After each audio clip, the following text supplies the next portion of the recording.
Am I supposed to be looking at Greg? Like, am I in this part yet or not?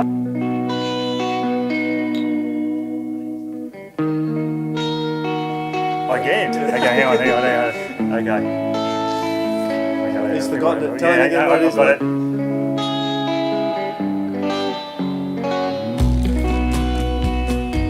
Travelling's awesome, isn't it, Dave? The real adventure only begins when things go wrong. 30 years ago, Dave and I went to California in the United States. Plenty of things went wrong, but they shaped who Greg and I are today. It all began one Saturday night in the old Surfers Paradise beer garden. Dave and I and a few surfing buddies were just having a couple of quiet beers. At the table across from us sat a bunch of travelling American pro surfers who were over here for the Stubbies International Surfing Classic. One of them squashed a cockroach and Dave gave it to him. He said, "You can't kill those cockroaches, you seppos."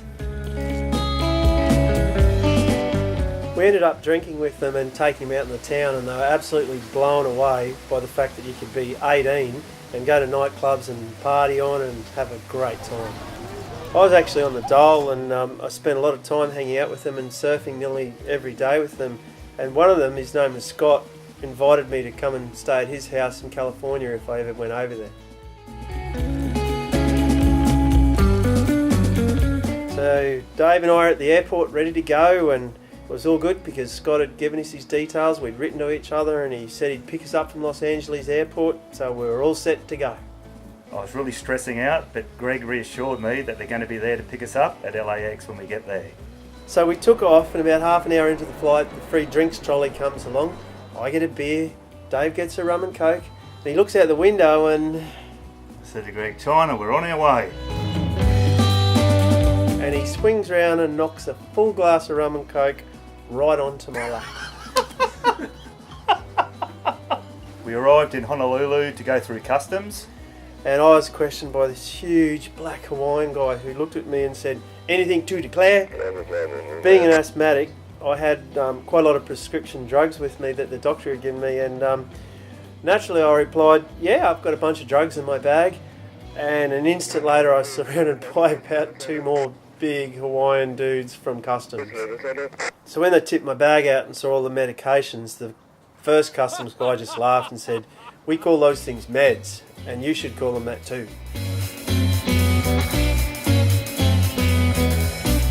So eventually we landed at Los Angeles airport, and it was the world's biggest tent.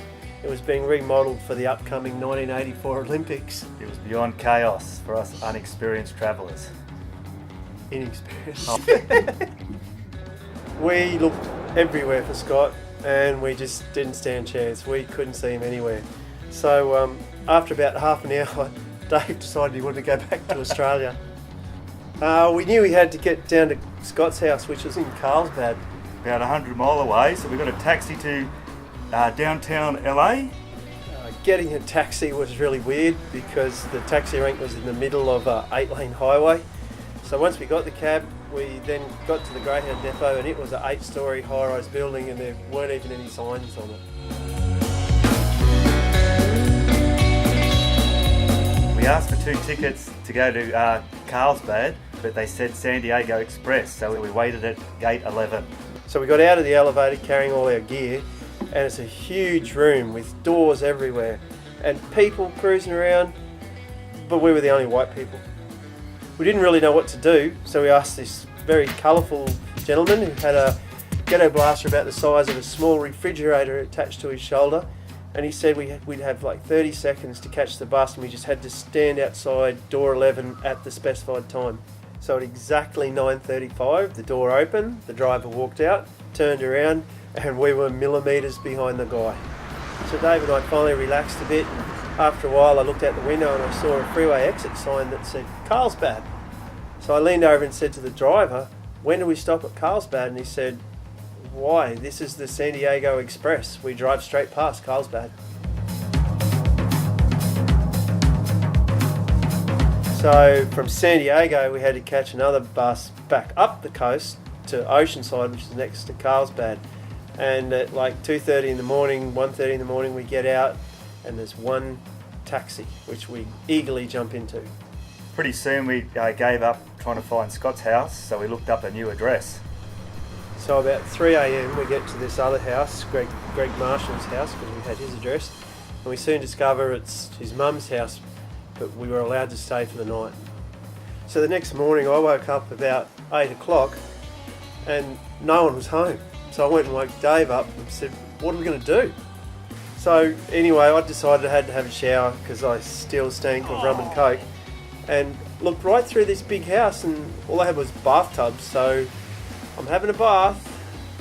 And while Greg was in the bath, the phone rang, but I was too scared to answer it. I wouldn't answer it with it. I lost my towel. It was Greg Marshall on the phone, and he said we couldn't stay there, but that he'd spoken to a friend of his called Robbie, and that Robbie was coming around to get us because we could hang out at his house. So about an hour later, this guy called Robbie turns up, and Dave and I go and stay at his house for the rest of the holiday, and Robbie ends up becoming a lifelong friend. He comes out to Australia quite a few times and surfs with us and works here, and he really is one of our best mates. Although Scott didn't pick us up, this trip wouldn't have been as memorable for all the mishaps that happened. So travelling is awesome, but the real adventure only begins when things go wrong.